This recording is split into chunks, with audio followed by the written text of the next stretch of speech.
Alright, so I have a pretty cool product here that I found. Firstly, you'll notice these beautiful shorty headers that are stainless steel, that are from China, and are a Christian header. For some reason there's this plate on here that says God Now or God's Now. I thought that was kind of funny. Whatever, I don't care. I mean, I'd prefer them to be naked, but just like I like my women. But so basically what's going on is, let me start from like square one, is alright, so this being in a van, you have the doghouse, or basically the engine compartment to the uninitiated, where the engine and the banks, instead of being limited by, like in an F-150 it would be just the actual, like all the way out to the fenders, or whatever's in the way, like frame rails or what have you. Dealing with a van is you're way off from the frame rails.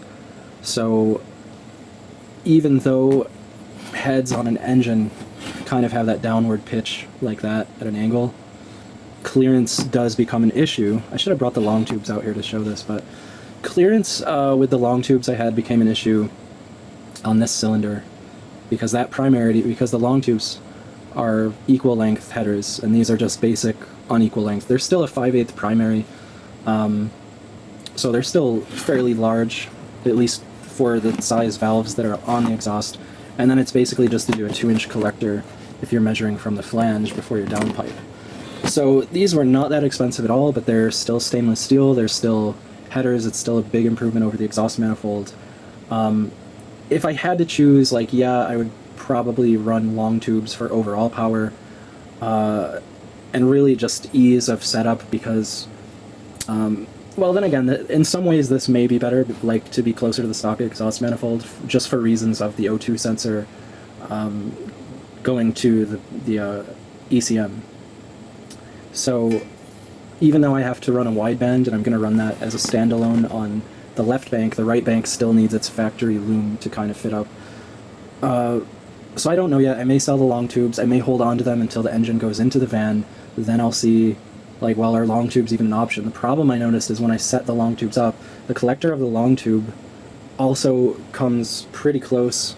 Like, say this primary where the cross member for the transmission part of the frame, like, it just ends there. So you could probably get, like, flex pipe and, like, just miss that, or can, like, go around it or something, but I just picked these up because they were cheap enough, and then I decided to, like, prep them in a certain way. So there's different types of headers that you're going to see, obviously, if you already know. You know, there's equal length, unequal length, like these are equal length being a little superior. Short tube, long tube. Short tubes overall won't make as much power as a long tube, but these are technically better sometimes for low end. So being in a van, a shorty header, or even an F-150, a shorty may actually be the better option, even though they fit that much easier in an F-150 than, say, a Mustang. From there, you would have regular steel or painted. In this case, it would be stainless steel. On top of that, you would have either ceramic coated, or you'll see, like on a race car, they use a thermal wrap. In this case, I wanted the best of both worlds, because I couldn't deny that seeing, you know, this nice shiny, and these are full of, like, my oils from my hands now, so I'm sure that they could look even prettier, but the point being that, you know, it's not like a van is so easy to pull the doghouse away, but a little vanity isn't a bad thing in that world of vans, I guess. So I admit, when I saw these, I was kind of like, ooh, like, that would be nice to keep intact. So I started doing research on, like, well, how do you ceramic coat a header, being that it's kind of a mirror finish. Like, maybe it would stick, but I've seen people that do end up doing it, basically having to rough up the surface. And why would you do that when you can see yourself in it? So I found this cool product, and this isn't a paid promotion or anything. I know it feels that way. This is more, I find the company title, if you're from where I'm from, you'll probably find that amusing. I love stickers. I love getting stickers, though. And I love their logo, that it's kind of like Ford. Anyway, this is the only place that had this unique product to where I'd be able to get the best of both worlds. And Eastwood sells this internal exhaust coating, which is exactly as it says, but it is technically a ceramic coating, so it is an internal ceramic coating. There's various levels of having a ceramic coated header. Like there's stuff that costs a fortune and a process that's like more like a powder coating or a dip that they do.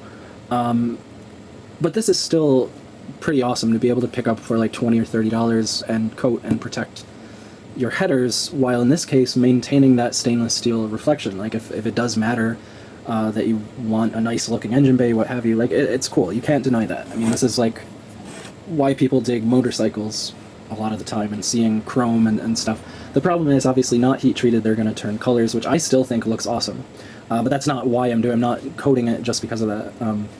Also, to be able to do that, they also have a 2-foot hose that comes with it. Now you notice I've modified mine with cardboard. That's just some Gorilla Glue resin around to see if it could dry. I didn't want to use hot glue in fear that it could like melt, warp, or cause a hole in the hose. Like it's a little stiff. So I may try to like heat it up and stretch it out and then put some weight on it so it's nice and straight. It really doesn't matter, and that's part of the reason for the cardboard guide. I'm sure if this were really important, they would have designed that. Basically, as you're going through the primaries and stuff, you're definitely still going to get runs, but as they instructed, what they do as that's happening is they just kind of rotate the header in their hand.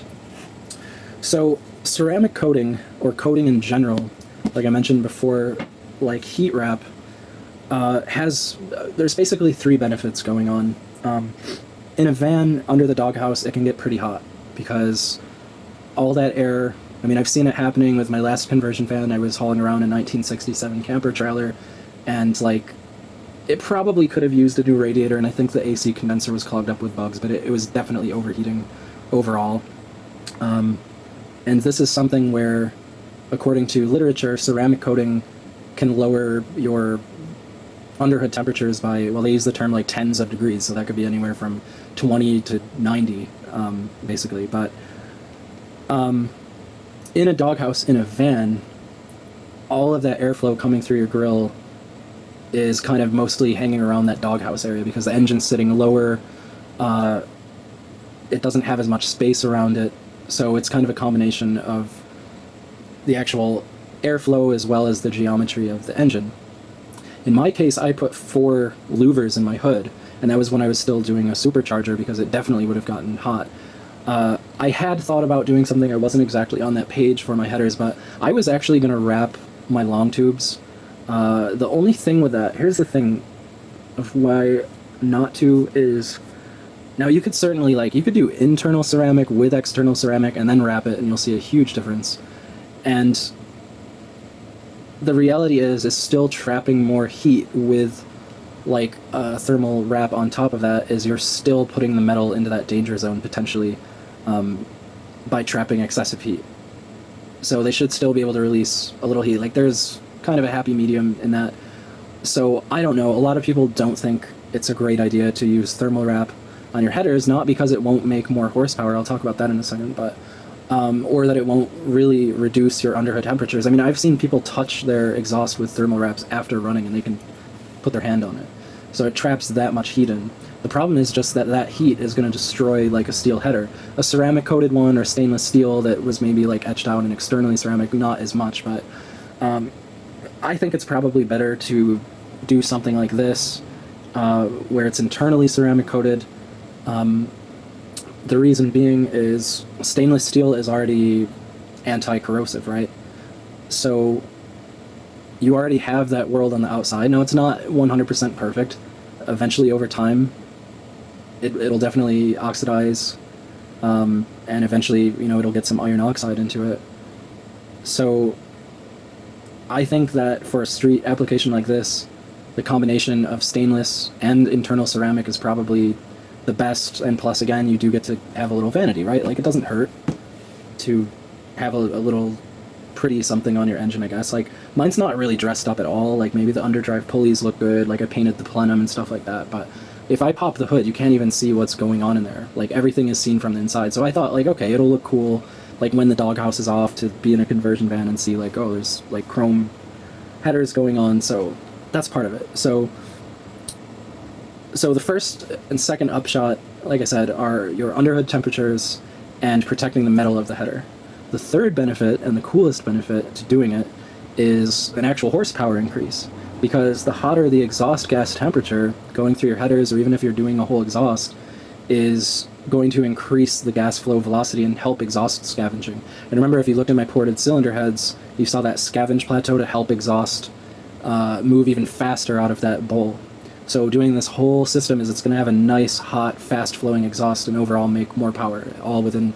So it all becomes like an orchestra, if you will. Like, everything has to kind of be balanced that way.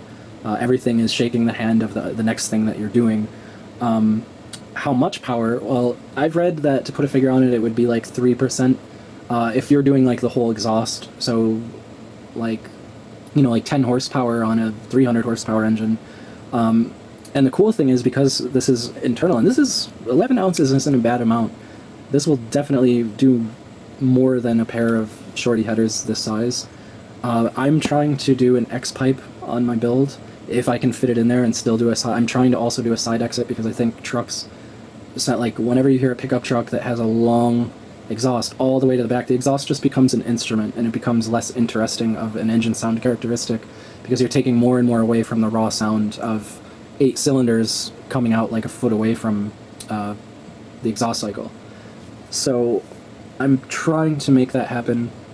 And again, these are 2.5 inch. I'm trying to get an X pipe on there. For that decision is basically sound, but staying with the 2.5 inch, then opening to like a 3 inch welded. If I can fit high flow cats, it would be very, very loud, but if I have to, I'll do an X pipe with high flow cats. I just don't want to eliminate the cats. Like, I'm not trying to sound like so green, but I am a believer in, you know, clean air and realistically my own environment. Like, I sometimes am sensitive to things. Like, if I ride my 2-stroke dirt bike, it doesn't take long for me to be really annoyed by the fumes, or even mowing the lawn sometimes, and just smelling like fuel, which is probably funny, like, oh, why are you building a small block then? But it is fuel injected. Like, it'll have an appropriate air to fuel ratio that's realistic to a modern vehicle. But my point is no matter what, I'm probably sticking with cats. When I've listened to cats only on a 302 with an X-pipe, it sounds incredible. And it is more of a race car sound than a deep, like, truck sound. But if I can fit the thrush weldeds that are actually 3 inch, so the exhaust opens up again without restricting it while still quieting it down a bit, I'll definitely do that. But my point is I'm going to still try to coat the X-pipe, the down pipe. I probably wouldn't be able to do the inside of the mufflers, but I am going to try to coat everything. To not just protect it, but to assist in that exhaust scavenging and keeping the exhaust gas temperature up for more power. So I thought that was cool. One more thing. The inside of these as well is definitely a rough enough surface to accept paint. Like, it's basically raw steel. I did start, this one I hadn't prepped, the one with the God label I had started to, is I was just using isopropyl alcohol and kind of working an old metal coat hanger through there on a paper towel. Eastwood does sell they do sell like a metal prep product, and I think it's possibly meant for like no abrasion, but if you're poor like I am, just don't use, like, I was watching a really bad video, is apparently there's this thing going around where, I forget what gas it creates, but people will clean their welding surface with bleach, and they basically end up dying from toxic fumes from once you're basically burning bleach, which, I mean, I know bleach creates chlorine gas, but as far as burning it, like, that was just kind of, like, that's something a lot of people should be aware of, like, without judgment or saying, oh, that's stupid, like, because that's not funny. Like, a guy is like, oh, bleach, that works, right? And next thing you know, he's on the floor. So sometimes I'll use like a CLR type product, but 99% of the time I use no chemicals, no liquids on my metals, especially for welding. I only use abrasion because that's going to clean it off anyway. But when I do, I use, of course, I was like dizzy earlier just from having this on the paper towel, so still be careful with alcohol. But just 70%, you could probably use 50%, but obviously this is going to evaporate faster and not flash rust on you or anything, because the interior is especially susceptible. Another good reason to coat the inside. But just something like this on a paper towel, or if you can get a sponge, and then, you know, just clean up any loose metal or factory grime. These were fairly clean, so I'd imagine maybe they do run a bottle brush through them, but just through shipping and stuff, before you do paint them, make sure they're clean. Like, I can feel, like, that's a good shot. You can get an idea. And you can see some oxidation. Try to scrub some of it off. But that's definitely, you know, rough enough and porous enough to where this product is good to go. So, yeah, that's kind of something interesting to, like I said, if you want the best of both worlds, to be shiny and have the power and protection of a ceramic coating, this is definitely some cool stuff, because after many years now, well, not many years, but after years of being on this build, there's just certain things that I've got to do, like this, so that I'm not wasting my time installing something